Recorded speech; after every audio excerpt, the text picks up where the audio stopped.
Paring lumabas na housemate this week dahil patuloy ang botohan. Puntong ito, Jerome, Aura, at Jinri, bibigyan ko kayo ng maikling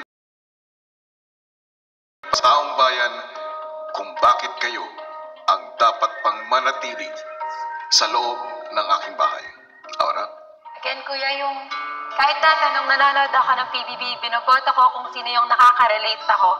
So kung naniniwala kayo na nakikita niyo yung sarili niyo sa akin, di umuurong, always positive, smile lang, always seeing the good in every situation, choice niyo po yan. Jerome? Para sa lahat po ng kapamilya at mga manonood, gusto ko po personally maging magandang halimbawa sa lahat ng kabataan, lalong-lalo na po dun sa mga kagaya ko na dumanas ng kahirapan na hindi hadlang ang kahirapan at pwedeng gawiting inspirasyon para magtagumpay sa buhay. Yun po ang pangunahing adhikain ko kung bakit po andito ako sa loob ng bahay ni Kuya. And Jinri?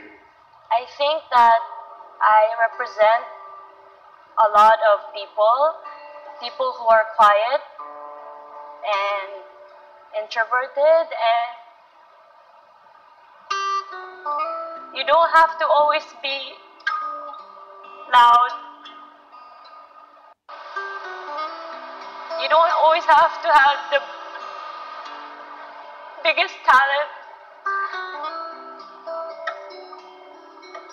But as long as you trust yourself, you don't give up, face your fear,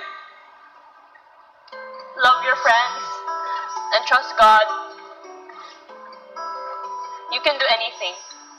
And that's what I represent.